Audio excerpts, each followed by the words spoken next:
One issue that we see in oil and gas litigation has to do with the terms of the lease itself and what the producer's rights are on that surface owner's property, and how those rights are allocated under the lease. You know, another piece of litigation that we have can be involved in, and we've seen, is litigation that arises after the mineral rights owner enters into a lease with an oil and gas producer.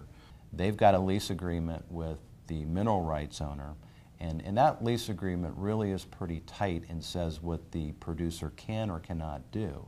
But if they violate that lease, then that could give rise to litigation.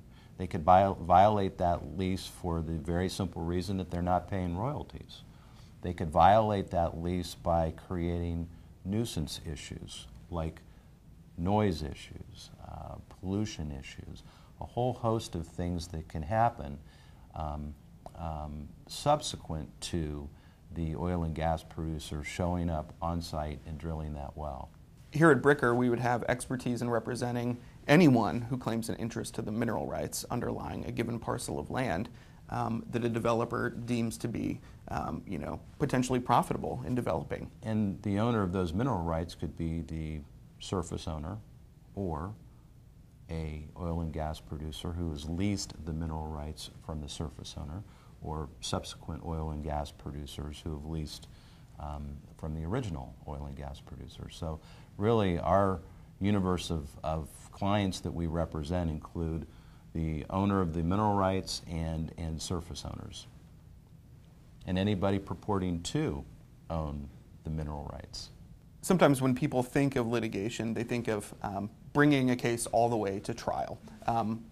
Although that may be the end goal in the end game in oil and gas litigation, what we try to do is be communicative with our clients about what their real objectives are. If their goal is to get into a lease with the developer and to get a check for a royalty, an upfront bonus payment, then whatever we can do to bring about that result will be the goal of the litigation. But if that release isn't obtained, then litigation is the next result. And Bricker & Eckler has vast experience in trying cases all over the state of Ohio, in state and federal court, and in the region. And we can be pretty aggressive in fighting for the rights of our clients. And we have a very strong track record of getting good results for our clients. So, if litigation is either the chosen goal or the resulting goal, we can handle your needs.